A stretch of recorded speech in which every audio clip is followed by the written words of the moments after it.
Good day. It is an honor to be here with you today, in this land of deep wisdom and boundless curiosity.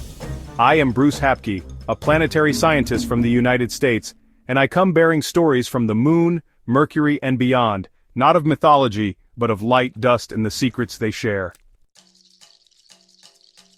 My journey into planetary science began with a single question. Why does the moon shine the way it does? As simple as it sounds, that question opened a universe of inquiry. The way sunlight scatters off airless planetary surfaces, dust-covered, cratered, silent, holds keys to their composition, age, and evolution.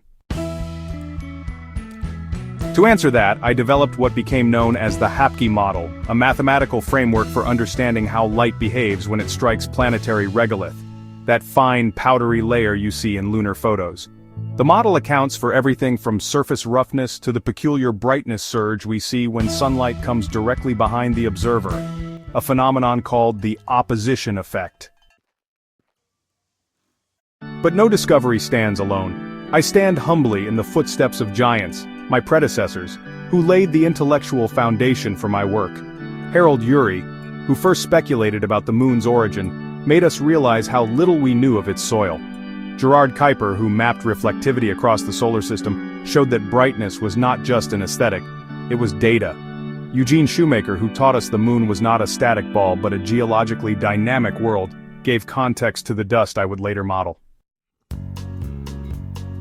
Among my peers I have walked with the sharpest minds. James Head of Brown University helped unravel volcanic and impact processes on planetary bodies.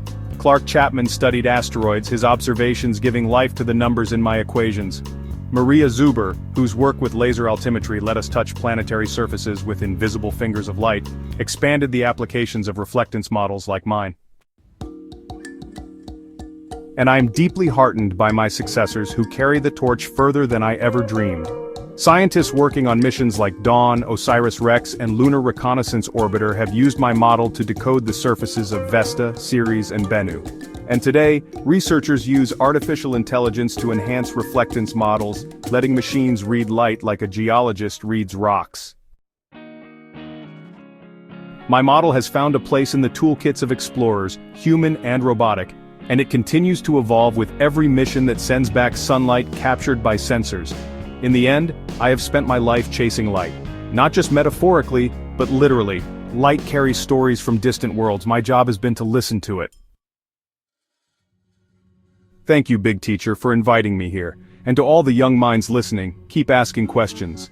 Light, like knowledge, travels far, but it begins with the curiosity within you. Thank you.